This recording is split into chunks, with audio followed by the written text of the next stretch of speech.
মালদা জেলা তৃণমূল কংগ্রেসের সাধারণ সম্পাদক সৌমিত্র রায় রতুয়া বিধানসভা রতুয়া ১ নম্বর ব্লকের বাহারাল অঞ্চলে নিজস্ব তৃণমূল কার্যালয়ে মঙ্গলবার দুপুরবেলা সাংবাদিক সম্মেলন করে রতুয়া সহ মালদা জেলার বিভিন্ন স্তরের তৃণমূল কংগ্রেস কর্মীদের ২১শে জুলাই শহীদ সমাবেশে কলকাতা যাওয়ার আহ্বান জানান। পাশাপাশি এই সাংবাদিক সম্মেলনে বামফ্রন্ট ও বিজেপিকে এক হাত নেন মালদা জেলা তৃণমূল কংগ্রেসের সাধারণ সম্পাদক সৌমিত্র রায়। ২১শে জুলাই শুধু একটি ক্যালেন্ডারের তারিখ নয়, ২১শে জুলাই একটা মাসের তারিখই শুধু নয়। ২১শে জুলাই মানে বাংলার মানুষের কাছে বিপ্লব। ২১শে জুলাই মানে বাংলার মানুষের প্রতিষ্ঠা, পরিচিতি পাওয়ার দিনের লড়াই।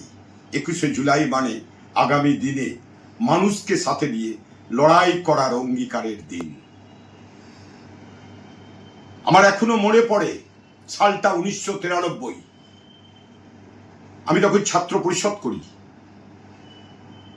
তৎকালীন প্রদেশ যুব সভানেত্রী, যাকে ভারত জুড়ে অগ্নিকন্যা বলা হতো, আপসহীন লড়াই করেছেন মানুষের স্বার্থে। তৎকালীন স্বৈরাচারী বামফ্রন্ট সরকার মানুষের ভোটাধিকার ছিনিয়ে নিয়েছিলেন। মানুষ নিজের ভোট নিজে কখনো দিতে পারতেন না। সেই কথা মাথায় রেখে, দেশের কথা মাথায় রেখে ১৯৯৩ সালে ২১শে জুলাই ডাক দিয়েছিলেন মহাকারণ অভিযানের। আমরা কলকাতা যাইনি। আমরা প্রত্যেক যারা ছাত্র রাজনীতি করতাম তারা দুভাগে বিভক্ত ছিলাম। আমাদের দেহ ছিল আমাদের জেলায়, মনটা ছিল অগ্নিকন্যার সেই আহ্বানের ডাকের যে আন্দোলন, মহাকারণ অভিযান, সেই অভিযানের দিকে আমরা দেহ মনে ভাবছিলাম। আমাদের চোখ ছিল সাদা কালো টিভির পর্দায়। তখন সাদা কালো টিভি ছিল। টিভির দিকে হা করে আমরা তাকিয়েছিলাম।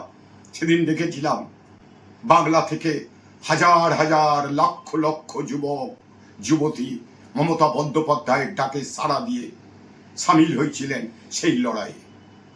সেদিন এও দেখেছিলাম বর্বরচিত অত্যাচারী বামফ্রন্ট নির্লজ্জতার সীমা ছাড়িয়ে নির্বিচারে গুলি চালিয়েছিল। রক্তাক্ত হয়েছিল কলকাতার রাজপথ। ১৩ জন আন্দোলনকারী শহীদ হয়েছিলেন, যাদের রক্তে কলকাতার রাজপথ রঙিন হয়ে উঠেছিল। আজকে বলতে দ্বিধা নেই যে আজকে সেই সকল বামপন্থীরা যারা আগে বাম ছিলেন, এখন রামের ডাকে সাড়া দিয়ে রাম জয়গান করছেন। তাদের বুকের পকেটে তাদের পরিচয়ের, তাদের অহংকারের পরিচিতি পত্র যদি বের করেন, ভালো করে যদি তাকান, যে অক্ষরগুলো লেখা আছে সে অক্ষর ১৯৯৩ সালে মমতা বন্দ্যোপাধ্যায়ের লড়াইয়ে শহীদ যে ১৩ জন হয়েছিলেন তাদের রক্তের লেখার নাম। যে পরিচয় পত্র নিয়ে আজকে ধর্ম বিক্রেতা ভারতীয় জনতা পার্টি এবং রাম বামেরা অহংকার করছেন, সেই পরিচয় পত্রের আন্দোলনের কারিগর, আন্দোলনের কাণ্ডারি যিনি ছিলেন, যার দৌলত, তার নাম মমতা বন্দ্যোপাধ্যায়। সেদিন তিনি ঘোষণা করেছিলেন, আমি যতদিন বেঁচে থাকবো ততদিন ২১ জুলাই শহীদ স্মরণে তর্পণ দিবস আমি পালন করবই। তাই ২১শে জুলাই বাংলার মানুষের কাছে একটা আবেগের দিন। ২১শে জুলাই বাংলার মানুষের কাছে নতুন করে শপথ নেওয়ার দিন।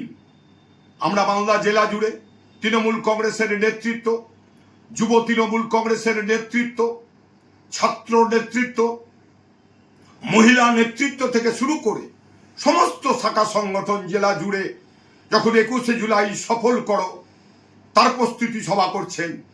আমরা দেখছি মানুষের স্বতঃস্ফূর্ত আগ্রহ। যদিও একধারে আমরা দেখতে পাচ্ছি বিজেপির নোংরা রাজনীতি, মানুষ যাতে না যেতে পারে তার রেলটাকে নিয়ে একটা নোংরা খেলায় মেতেছেন। তবু বলে দিই, আমাদেরকে রোখা যায় না। মালদার মানুষ, হাজার হাজার মানুষ এবারও ২১শে জুলাই ধর্মতলায় যাবে। কারণ মালদা জেলা জুড়ে ঘুরলে এখন যেমন পাকা আমের গন্ধ, পচা আমের গন্ধ, তাই মানুষের মুখে মুখে একটাই স্লোগান, শহীদ স্মরণে আপন মরণে রক্ত ঋণ শোধ করো। আবার কোথাও কোথাও ছাত্র যুবরা তৃণমূলের ঝান্ডা কাঁধে নিয়ে পাড়ায় পাড়ায়, মহল্লা মহল্লায় তারা স্লোগান করছে, শহীদের রক্ত হবে না কো ব্যর্থ। তাই 21শে জুলাই ধর্মতলা যাওয়ার আহ্বান জানিয়ে তারাই চিৎকার করে বলছে, পায়ে পায়ে উড়বে ধুলো, সবাই মিলে ধর্মতলায় চলো। তাই মালদা জেলার সমস্ত স্তরের মানুষের কাছে আমাদের আহ্বান, আসুন আমরা আমাদের অস্তিত্ব, আমাদের অধিকার, আমাদের ধর্মনিরপেক্ষতা, আমাদের সম্প্রীতি, আমাদের কৃষ্টি, আমাদের ঐতিহ্যকে বাঁচাতে আমরা ধর্মতলায় 21 তারিখ যাব, দিদির কথা শুনবো এবং আমাদের হৃদয়ের নেতা অভিষেক বন্দ্যোপাধ্যায়ের কথা শুনবো। তার নির্দেশ মতো আগামী দিনে বাংলার ঐতিহ্য, বাংলার হিত গৌরবকে আমরা ধরে রাখবো, বাংলার ঐতিহ্যকে আমরা রক্ষা করব। আমরা ধর্ম বিক্রেতা দল যে ধর্মে ধর্মে লড়াইয়ের সৃষ্টি করতে চলেছেন তাকেও রুখবো। যারা ধর্ম নিয়ে রাজনীতি করছেন সেটাও আমরা রুখার সংকল্প করব। 21শে জুলাই আমাদেরকে নতুন করে সংকল্প নেওয়ার দিন। 21শে জুলাই আমাদের দিদি যে দিশা দেখাবেন, যা নির্দেশ দিবেন, তা আগামী দিনে আমরা পালন করব। আমরা প্রত্যেকে মালদা থেকে হাজার হাজার মানুষ সেদিন সামিল হব।